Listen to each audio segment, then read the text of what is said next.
Okay, my friends, this is going to be fun. Green disk vortex particles. I did this, have this picture from 2016, May of 2016. And here's what we found, light. You know, this is after quite a bit of research, actually. But this is the vortex particle. And that's actual particle coming at us, creating this vortex disk. Look at this. Harvard scientists unlocked unexpected new states of light, which is exactly what we did. And this is from November 2017, so this is a year and almost 2 years later, because we were 2016, and then you go into the end of 2017. Now listen to this.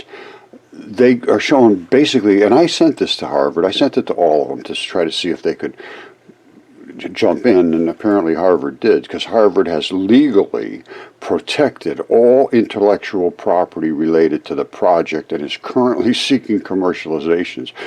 Nobody's ever talked to me. We were the first ones that did it. Can they do that? Can they just take that research and go and sell it to somebody? I find that hard to believe. Now listen to this. Moreover, it has recently been shown that similar elements can be incorporated into lasers, directly producing these novel states of light, which we did. This may lead to unforeseen applications. Therefore, Harvard has legally protected intellectual property related to this project. What project? We did this long before they did. Now don't forget, this is Harvard saying they have unlocked unexpected new states of light, November 2017. Alright, check this out. This is from May 30th of 2016. And this is light actually spinning like they're showing a circular pattern for the light. That's correct. And this is actually a drill bit. It screws forward, and it is a particle. We showed the particle way ahead of these people. And they're going for the intellectual property. I don't like this at all. And here's the rainbow showers at 2016, May 23rd. These are the Higgs fields, exactly like the God particle they were looking for. This is coming at us through our Venturi, which we designed, and they say, oh, new ways of looking at this. Yes, because we designed them and created them, and they're taking them for intellectual property. I don't think that's correct. I want to hear from some lawyers, because it's time to go after these people for this kind of abuse that they've been doing to students and to the population in general. Academics are the worst thing that's ever happened. Peer review is nothing more than racketeering and bullying. You see that? That's red laser light coming in hot and then cooling down as it just loses its energetic value. You see some of them coming this way, some of them going that way, and as they cross, they intersect and actually bump into each other, creating more energy in these spots rather than these where they don't bump into each other. And there was just something yesterday about that. Can light bump into each other? This is crazy. This just came out a day or two ago. I haven't watched it yet. Can light bump into other light? I just showed you. Yes, absolutely it can. You know, the crazy thing is, not only can light bang into each other, it can actually accelerate light and force it to increase its color value. They came all through red. Every one of them was red. No different. But this is a field and another field pinching this field. And that field now has elongated and is going to turn back into the red. It's way out ahead of everybody else now because it just got squirted out. This is a wave front coming. Rod Warren and I did this research. This is the Samsung Galaxy S3. It was put out in 2012. And since then, Rod has been doing fabulous research with this same phone. It has a CMOS detector system in it that can pick up radiance and luminosity from the tiniest particles that exist, and they use the same phone to pick up cosmic rays. These are from outer space. You could point it up in the sky, and I literally see and impact cosmic rays into this phone and detect them because of their brilliance and luminosity. It's not because they're particles that you can see like looking down at an electron. No, absolutely not. However, when they radiate and glow and send off huge amounts of energy, we can easily see them with these CMOS. And this is the exact same technology, no difference, than they use at CERN and Fermilab and all the other places that are picking up these high energy particles, cosmic rays and so forth. They're using exactly the same complementary metal oxide semiconductor silicates. And that means that these transition metals can absorb up these electrons when they are in high energy states. And then you can very easily see them, as you can very easily see. Now, let's put a little frosting on this cake. What are we looking at? That is light. That is a red pulse laser. Beep, beep, beep, beep, beep. And that is the leading tip of the pulse. Ahead of it, all the particles that are in space, which every gas, which is oxygen, hydrogen, carbon dioxide, they all have electrons because there is nothing but electrons. And electrons push and shove. This one's pushing like hell. These are shoving back. These glow a little bit. This one's pushing them out of the way. Now, it's starting to accelerate because we created a venturi here. Well, Rod did. He did it just by accident. There was nobody was, and he didn't know he did it until I saw it. And I said, Rod, man, what you did, I can't believe, man. And over the course of time, I discovered instead of him using a flat plate with a tiny, tiny slit and two slits so they could see the double wave experiment, the double slit experiment they call it, he used a single slit. And what he did was he put two round nails, literally nails, right next to each other, just like this, and then with a tiny, tiny, tiny, tiny little slit in the middle. And then he ended up with this. He shot the laser through, and it sure looks like it's accelerating to me. The top physicists say, oh, that's not acceleration. You don't know what you're talking about. Just go home and go to sleep. No, I'm not going to go home, and I'm not going to go to sleep. And I am going to confront this day after day after day until somebody stands up and speaks. And all I'm getting now from the physicists is, aren't you tired of just pushing this nonsense? I just block them now. You going to come up with this if I'm tired? Yes, I am tired of it. And I want somebody to stand up from CERN, or Fermilab, or Lawrence Livermore, or anybody in our government, or any physicist, because none of them can stand up to me, not a single one of them. So all they do is degrade and demean and dismiss and hide. And because of their arrogance and egos and pride, they're defrauding us out of being able to get free energy. This is fission, and this is fusion. We accelerated the light, which is a particle. There it is right there. That's made out of two electrons. Each one of these black and whites together is a dipole. A dipole means a positive and a negative. Electrons are not just negatives. They are positives and negatives. And the positive portion is so heavy, it's approximately, they believe, and I go along with this, 99.5% of the mass. The white particle can squish right through, and I'll show you that. That's how we divided them. We kept the black on this side and let the white get through. And here it is right up here. The black stays right here, and the white goes through, and then the black comes back. That's fission, division, fusion, where they come back together. And here it is exactly what CERN and all the rest of them want to see, only they're too proud to stand up and discuss it. They want to see that muon, which is a black ball, and it never changes. And they want to see the electron neutrino, which is the white ball, and it goes into a shower. Precisely what you see right there. That's coming in. They just separated. And the little white one could get through, and the black ones couldn't, because the black ones are what CERN and the Fermilab call fixed particles. They don't change size. And here is that. Hold on. All right, this is directly from Fermilab, Don Lincoln. This is not me that put this up. They say there's a fixed particle, and he says he calls it, Don Lincoln from Fermilab says it's a fixed particle. It doesn't change size. He is correct. It has a little glow around it. He is absolutely correct. There is that particle. There is that little glow. You are absolutely correct, Don. And then he says there's a point particle, which is the glowy one. This one, yes, you can get bigger and smaller. The big black one, no. The big black one stays just that size. No changes whatsoever in the big black one. That is the size it can be, and that's the only size it can be. And therefore, when this particle, which is this particle here, concusses at our venturi, the little squishy one here, the little white one, can go right through the venturi. It can squish right down and slide right through that little sucker. Well, the black one is just too big. The venturi is this thick. It's got to get through. It can't. This one goes blip, blip, right through. These can't get through. They go bam, bam, bam, bam, bam. And they are 99.5% of the mass. So think of what's happening at that Venturi. They're just slamming the white ones through and squirting them like toothpaste out of there, just firing them out of there like machine gun bullets. But they can't get through with them. They stay on the other side.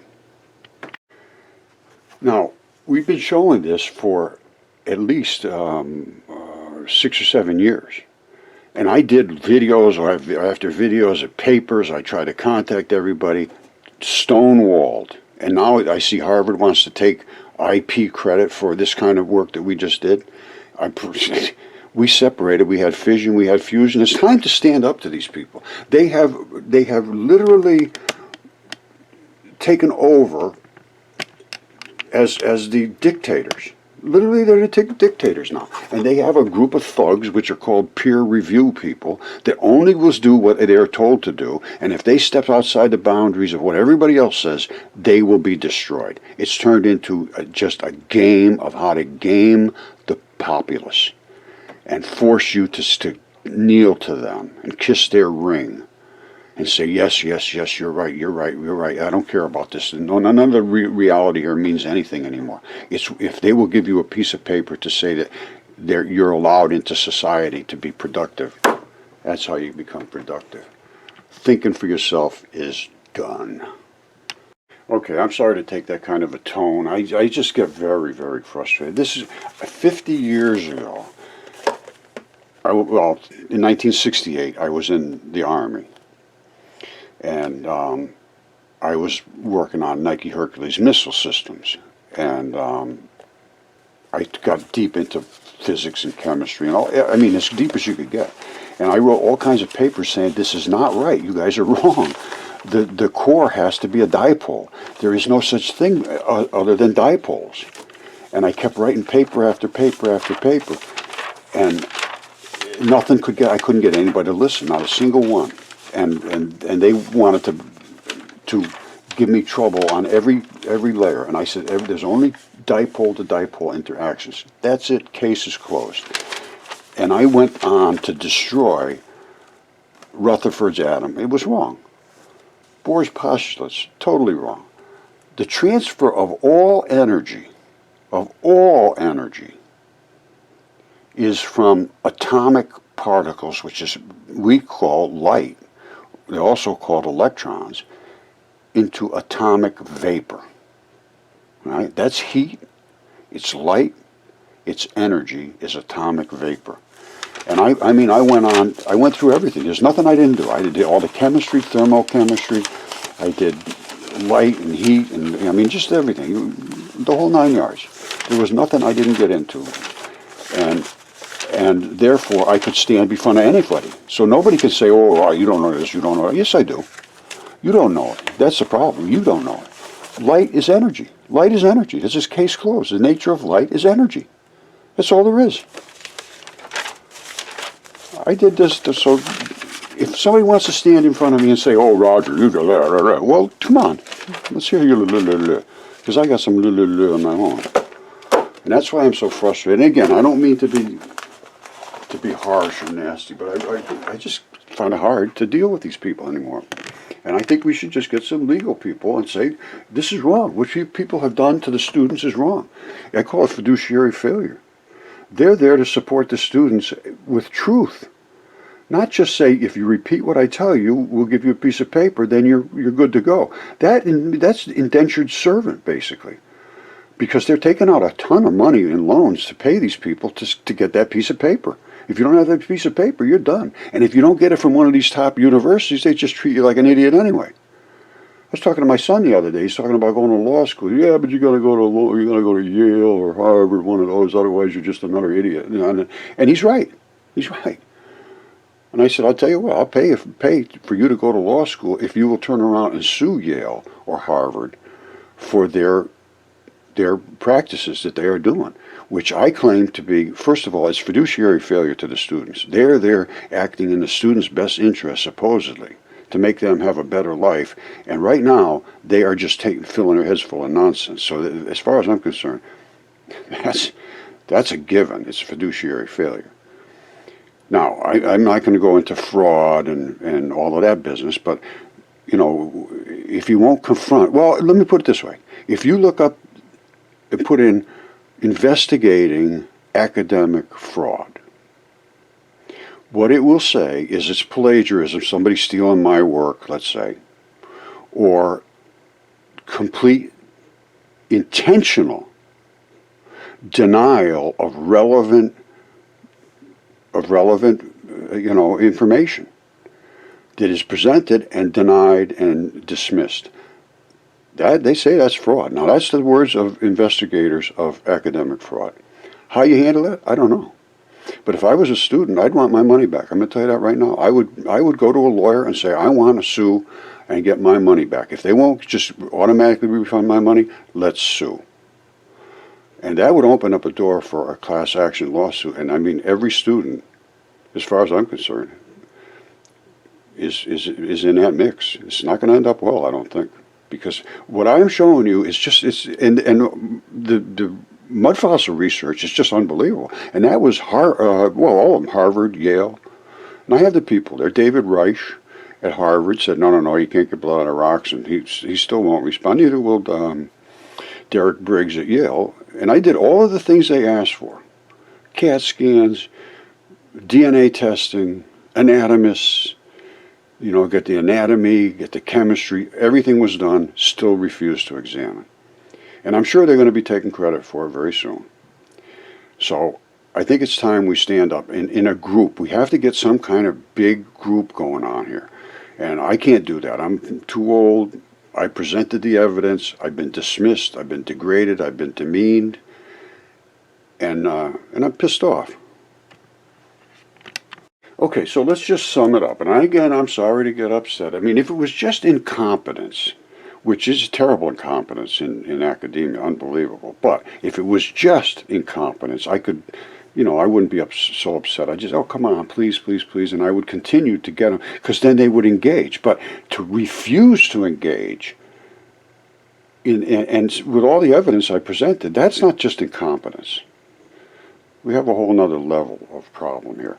Now, Bohr model is no more, and that's the problem. They cannot get away from that Bohr model, because this really changes physics in 100%. All particles are dipoles, and nothing there is made of anything other than electrons. And the nucleus of atoms is like a ball like this of electrons. It's not a bunch of big, gigantic protons. Every proton is like one of these, 1,839 electrons. I have shown this over and over and over, that light particles are these particles, these dipole particles. I've shown that, and I've shown we can split them, fission, fusion. I want some interaction. It's time to just stop this nonsense. We are being defrauded of the ability to get free energy, because if you could do this, you should be able to do this.